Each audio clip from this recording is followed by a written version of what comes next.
بسم اللہ الرحمن الرحیم 46واں نیشنل اجتماع جزائر فجی۔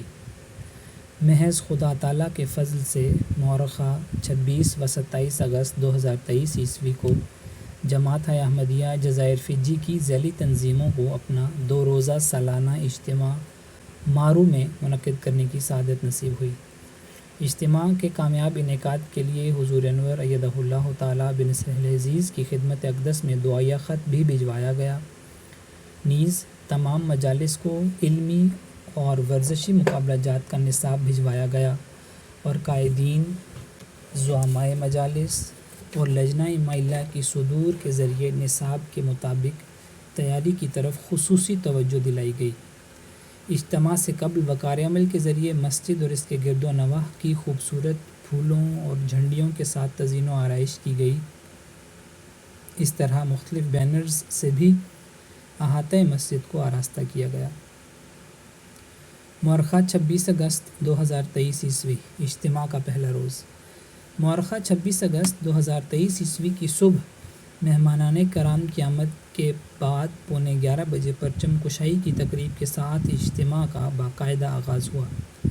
اس موقع پر مولانا محمود احمد صاحب، امیر و مبلغ انچارج فجی نے دعاؤں کے ساتھ نعروں کی گونج میں لوائے احمدیت فضا میں بلند کیا، جبکہ مکرم محمد شاہ صاحب، صدر مجلس انصار اللہ فجی نے فجی کا جھنڈا لہرایا اور پھر مکرم امیر صاحب نے دعا کروائی۔ بعد ازاں امیر صاحب کی زیر صدارت افتتاحی تقریب کا آغاز تلاوت قرآن کریم سے ہوا، جس کا اردو اور انگریزی میں ترجمہ بھی پیش کیا گیا۔ تلاوت کلام پاک کے بعد صدر مجلس انصار اللہ فجی نے انصار کا عہد، جبکہ مجلس خدام الاحمدیہ فجی نے خدام اور اطفال کا عہد دہرایا۔ اس دوران مستورات کی اجتماع گاہ میں بھی لجنہ و ناصرات کا عہد دہرایا گیا۔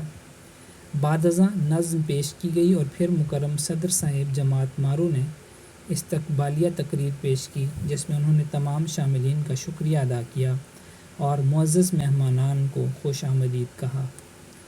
بعد ازاں مکرم امیر صاحب نے اپنے افتتاحی خطاب میں احباب جماعت کو سورہ البقرہ کی آیت وَلِكُلٍّ وِجْهَةٌ هُوَ مُوَلِّيهَا فَاسْتَبِقُوا الْخَيْرَاتِ کی تفسیر بیان کرتے ہوئے نیکیوں میں ایک دوسرے سے سبقت لے جانے کی طرف توجہ دلائی۔ افتتاحی تقریب کے بعد خدام، انصار اور لجنہ ممبرات علمی مقابلہ جات کے لیے اپنے الگ الگ مقرر کردہ مقامات پر تشریف لے گئے، جو کہ دوپہر 1 بجے تک جاری رہے۔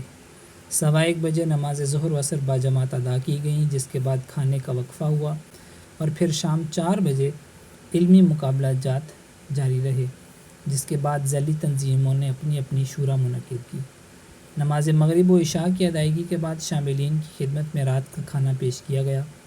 پہلے دن کی کل حاضری 151 رہی۔ مورخہ 27 اگست 2023 عیسوی اجتماع کا دوسرا روز۔ اجتماع کے دوسرے دن کا آغاز باجماعت نماز تہجد سے ہوا۔ نماز فجر کے بعد درس قرآن پیش کیا گیا۔ ناشتے کے بعد خدام، انصار اور اطفال کے ورزشی مقابلہ جات منعقد ہوئے، جن میں کرکٹ، فٹ بال، والی بال، دوڑ، پیدل تیز چلنا اور میوزیکل چیئرز وغیرہ شامل تھے۔ اسی طرح مستورات کی اجتماع گاہ میں بھی لجنہ و ناصرات نے دلچسپ کھیلوں کا انعقاد کیا۔ اختتامی تقریب۔ ورزشی مقابلہ جات کے بعد دوپہر 12:30 بجے مکرم امیر و مبلغ انچارج صاحب فجی کی زیر صدارت اختتامی تقریب کا آغاز تلاوت قرآن کریم سے ہوا، جس کا اردو اور انگریزی ترجمہ بھی پیش کیا گیا۔ تلاوت کلام پاک کے بعد مکرم صدر صاحب مجلس انصار اللہ نے انصار کا عہد، جبکہ مکرم صدر صاحب مجلس خدام الاحمدیہ نے خدام اور اطفال کا عہد دہرایا۔ اس دوران مستورات اجتماع گاہ میں بھی لجنہ و ناصرات کا عہد دہرایا گیا۔ بعد ازاں نظم پیش کی گئی اور پھر علمی و ورزشی مقابلہ جات میں نمایاں کامیابی حاصل کرنے والے ممبران میں انعامات تقسیم کیے گئے۔ آخر پر امیر صاحب نے آیت الا ان اولیاء اللہ لا خوف علیہم ولا هم یحزنون یونس 63 کی روشنی میں احباب جماعت کو نیکیوں کے میدان میں آگے بڑھنے کی طرف توجہ دلائی۔ آخر پر آپ نے اجتماع دعائی کروا۔ آخر پر آپ نے اجتماعی دعا کروائی۔ نماز ظہر و عصر کی ادائیگی کے بعد حاضرین کی خدمت میں کھانا پیش کیا گیا۔ دوسرے دن کی کل حاضری 167 رہی۔ امسال خدا تعالیٰ کے فضل سے نیشنل اجتماع میں جزائر فجی کی 9 جماعتوں سے نمائندگان شامل ہوئے، الحمدللہ۔ رپورٹ عبد النور بھٹی، مربی سلسلہ سووا فجی، روزنامہ الفضل انٹرنیشنل، جمعۃ المبارک 29 ستمبر 2023 عیسوی، خطبہ جمعہ نمبر، صفحہ نمبر 10۔